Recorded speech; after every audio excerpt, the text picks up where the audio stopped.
Hello, मैं राहुल वर्मा और आज हम पढ़ रहे हैं सॉलिड स्टेट। सॉलिड स्टेट के बारे में हम पहले भी एक वीडियो बना चुके हैं जिसमें उसका इंट्रोडक्शन और कुछ क्रिस्टली और अक्रिस्टली ठोसों के बारे में पढ़ चुके हैं।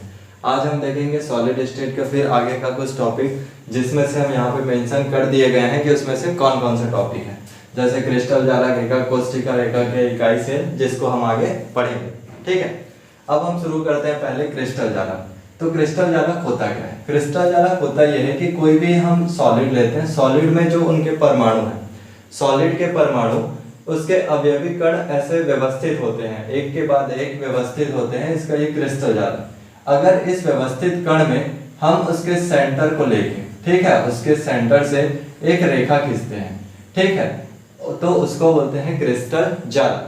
वैसे ही हम सेंटर से इस जालक को हम मिलाते जाएंगे ऐसे, तो हम इस प्रकार के जो व्यवस्था बनेगा, इस प्रकार की जो संरचना बनेगी, उसको बोलेंगे हम क्रिस्टल जालक। अब ये क्रिस्टल जालक तो हो गया। अब हम देखते हैं आगे कि एकक कोष्ठिका होता क्या है। ठीक है, क्रिस्टल जालक हो गया, जैसे हम कोई भी परमाणुओं के बीच में सेंटर को हम बताएंगे और सेंटर से ऐसे रेखा खींचेंगे, उसको बोलेंगे, जो बनते जाएगा उसको क्रिस्टल जालक। आगे हम देखते हैं एकक कोष्ठिका। तो एकक कोष्ठिका होता यह है कि हमारे पास क्या है, चार परमाणु है, कोई भी चार परमाणु को ले लेते हैं, ठीक है, इनमें से कोई भी 1 2 3 4, जैसे ये चारों परमाणु को ले लिए, तो ये चार परमाणु और इसके पीछे और चार परमाणु, ठीक है, इसके पीछे और चार परमाणु। तो अगर हम इस तरह से चार परमाणु और ले लेते हैं इसके पीछे का, तो अगर सबसे ऐसे बनाते जाए, ठीक है, चार परमाणु और ले लिए और ऐसे चार इसका और जैसे ये इस तरह से, तो इस तरह से बनेगा ये कि ये इस तरह से संरचना बनेगी क्यूब, ठीक है, क्यूब बनेगा।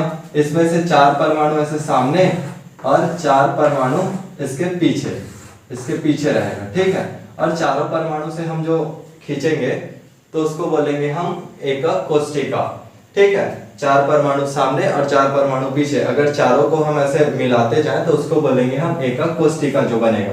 तो एक क्यूब जो है एक कोष्ठिका कहलाता है। इसी तरह से परमाणु होता क्या है कि एक कोष्ठिका तो बन गया, तो परमाणु में एक ही कोष्ठिका नहीं रहेगा, एक परमाणु में बहुत सारी कोष्ठिका हो सकती है। तो इसके एक ऊपर और एक कोष्ठिका, इसके पीछे एक कोष्ठिका, इसके बगल एक कोष्ठिका, जैसे चार चार को हम मिलाते जाएं तो ऐसे बहुत सारा कोष्ठिका बन जाएगा, जिसके पीछे भी इसके सामने भी, तो ऐसे ही बहुत सारे कोष्ठिका मिलके एक परमाणु बनता है। ठीक है, उसी परमाणु के हम एक कोष्ठिका के बारे में इस चैप्टर में पढ़ते हैं कि उसके एक कोष्ठिका में क्या होगा। सिंपल है, अगर कोई बड़ा सा कंपाउंड होगा, कोई मॉलिक्यूल होगा, कोई सॉलिड होगा, उस सॉलिड में बहुत सारे कोष्ठिकाएं होंगी, बट एक कोष्ठिका के बारे में पढ़ के हम बाकी कोष्ठिका के बारे में सेम कल्पना कर सकते हैं। ठीक है, अब पढ़ते हैं हम सेल का प्रकार, इकाई सेल। ठीक है, एकक या इकाई सेल हो गया। अब पढ़ते हैं सेल का प्रकार। तो सेल का प्रकार होता क्या है? सेल का प्रकार एकक या इकाई सेल तीन प्रकार से होता है, सरल घनीय जालक, है ना, फलक केंद्रीय और अंतः केंद्रीय। ठीक है, अंतः केंद्रीय या काय केंद्रीय। तो सरल घनीय जालक जिसको बोलते हैं SCC। ठीक है, तो सरल घनीय जालक में होता क्या है कि इसमें सिर्फ कोनों पे एक एक परमाणु होता है। सरल घनीय जालक में होता क्या है कि कोनों में एक एक परमाणु होता है, इसमें घन के सभी कोनों में एक एक परमाणु होता है। फलक केंद्रीय में होता यह है कि फलक में तो होगा, ठीक है, फलक केंद्रीय में फलक में होगा। तो पहले तो हम देखते हैं कि इसके किनारों पे तो होता ही है, ठीक, SCC जैसा तो होता ही है, SCC जैसा हो गई, सरल केंद्रीय जालक हो गई इसमें, पर फलक में और होगा। फलक मतलब ऐसे, ये ऊपर वाला फलक हो गया, ये इस तरफ वाला फलक हो गया, ये नीचे वाला फलक हो गया, ये इस तरफ वाला फलक हो गया, ये पीछे वाला फलक हो गया और ये सामने वाला। जैसे हम कोई भी क्यूब की बात करते हैं, जैसे हम इस रूबिक क्यूब की बात करते हैं, तो SCC में क्या होगा? SCC में इस किनारे पे होगा एक परमाणु, इस किनारे पे एक परमाणु, इस किनारे पे एक परमाणु, इस किनारे पे, वैसे सभी किनारों पे एक एक परमाणु होते जाएगा। वैसे फलक केंद्रीय में क्या होगा? FCC में सभी किनारों पे तो एक एक परमाणु होगा, उसके साथ साथ उसके फलक पे भी एक परमाणु होगा। जैसे यहाँ पे एक परमाणु होगा, यहाँ पे एक परमाणु होगा, यहाँ पे, वैसे छह फलक पे एक एक परमाणु होते जाएगा। वैसे BCC में क्या होगा? BCC, ठीक है, काय केंद्रीय को हम BCC बोलते हैं, बॉडी सेंटर्ड क्यूबिक सेल। तो इसमें सरल घनीय जालक जैसे तो सभी किनारों पे एक एक परमाणु होगा ही होगा। ठीक, उसके बाद क्या होगा, उसके सेंटर में एक परमाणु होगा, body centred cubic cell, BCC, body centred. तो इस पूरे क्यूब के जो सेंटर होगा, अंदर का हिस्सा जो सेंटर होगा, वहां पे एक परमाणु होगा।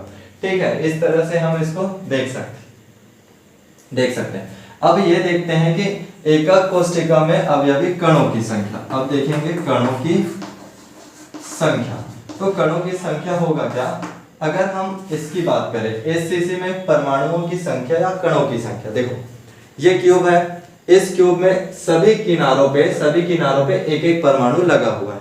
अगर इस किनारे पे एक परमाणु लगे तो इस क्यूब के ऊपर एक क्यूब होगा, इस क्यूब के इस बगल में एक क्यूब होगा, इसके इस बगल में एक क्यूब, इस बगल में एक क्यूब। तो 4 क्यूब को अगर हम ऐसे लाइन से रखें तो 8 क्यूब हो जाते हैं। जैसे एक क्यूब को हम यहाँ रखें, एक क्यूब ऐसा, एक क्यूब इसके ऊपर, एक क्यूब इसके ऊपर। अब इसके सामने भी एक एक क्यूब होगा, ठीक है, इसके सामने भी एक एक क्यूब होगा, इसके सामने एक क्यूब होगा, इसके भी सामने एक क्यूब, इसके भी सामने एक क्यूब, इसके भी सामने एक क्यूब। तो ये बन जाएगा ऐसे 4 क्यूब, 8 क्यूब हो जाएगा। अगर हम यहाँ पे एक परमाणु रखें बीच में, ठीक है, अगर बीच में, तो इसका एक भाग में कितना होगा, अभी तो हमें दिख रहा है कि 1/4 अंदर है, पर इसके 4 सामने भी है, तो 1/8वां हिस्सा एक परमाणु के अंदर आएगा। ठीक है, एक क्यूब के अंदर 1/8वां हिस्सा आएगा। जैसे देखो ये 4 क्यूब है, इसके ऊपर एक और क्यूब रख दें तो आधा हिस्सा इसमें भी आएगा ना, इस वाले क्यूब में। तो वैसे ही इसमें 1/8वां हिस्सा, जैसे इसका हम 8 हिस्सा कर लेते हैं, 1 2 3 4 5, 1 2 3 4 5 6 7 8, ठीक है।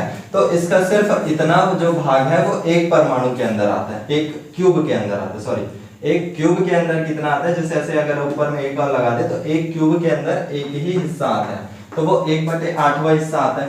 तो इसमें क्या हो जाएगा, परमाणुओं की संख्या 1/8वां हिस्सा इसका हुआ, वैसे ही कितना है, 1 2 3 4 5 6 7 8। तो 8 से मल्टीप्लाई कर देते हैं क्योंकि 1/8वां हिस्सा 8 परमाणुओं का है, तो हो कितना जाएगा, ये कैंसिल, तो एक परमाणु हो जाएगा। तो एससीसी के अंदर टोटल कणों की संख्या कितना होता है, 1। ठीक है, अब वैसे कैलकुलेशन हम बीसीसी का करते हैं, अरे एफसीसी का करते हैं, FCC face centred cubic cell. तो एफसीसी का करेंगे तो देखो जो इस क्यूब में 1/8 है, वैसे तो इस किनारों पे की संख्या कितना होगा, इस किनारे पे जैसे परमाणु है कोई भी एक किनारा, तो ऐसे ले ले, तो इस किनारे पे तो 1/8 है ही, ठीक है, इस किनारे पे क्या है, 1/8 है ही। मैं इसको रफ कर देता हूँ, इसके लिए देखते हैं, इसके लिए क्या होगा, 1/8 में 8 परमाणु तो है ही, जैसे एससीसी में होता है ये सब का, ठीक है। अब फेस, ये जो फेस सेंटर्ड है उसमें क्या होगा, देखो जैसे ये क्यूब है, इस क्यूब के फेस में, इस फेस में यहाँ एक क्यूब है, यहाँ भी एक क्यूब है, अगर दोनों के बीचों बीच ऐसे मैं रख दूं, यहाँ पे सेंटर में बीचों बीच, तो आधा इस क्यूब के अंदर आएगा, आधा इस तरफ और क्यूब है उसके अंदर। जैसे 2 क्यूब, एक क्यूब ये है, एक क्यूब ये है, अगर इस बीच में कोई परमाणु है तो आधा हिस्सा आएगा ना, आधा हिस्सा इस क्यूब में आएगा, आधा हिस्सा इस क्यूब में आएगा। तो हम एक ही क्यूब की बात कर रहे हैं, तो आधा हिस्सा इस क्यूब में, तो यहाँ पे क्या आ जाएगा, 1/2, क्योंकि आधा हिस्सा ही पार्टिसिपेट कर रहा है इस क्यूब के अंदर। तो इस फलक के लिए 1/2, तो कितना फलक है, 1 2 3 4 5 6, तो 6 फलक है, इसलिए 6 से मल्टीप्लाई कर दें तो होगा क्या, 1 धन 3 बराबर 4। तो इस प्रकार से हम देख सकते हैं कि एफसीसी के अंदर फलक केंद्रीय घनीजालक के अंदर कितना होगा, 4 परमाणु पार्टिसिपेट करता है, ठीक है। वैसे ही अगर हम इसके कैलकुलेशन की बात करें, BCC body centred cubic cell, तो बॉडी सेंटर में क्या होगा, फलक में जो है, जो किनारों पे है उसका तो 1/8 हो ही जाएगा, ठीक है। उसके बाद इसमें 8 परमाणु है, 1 2 3 4 5 6 7 8, बिल्कुल सेम एससीसी के जैसा, ठीक है।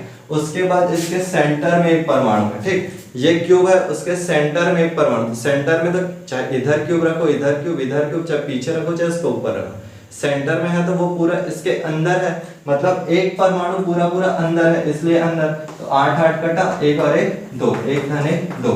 तो एफसीसी बीसीसी के अंदर कितना परमाणु है, 2।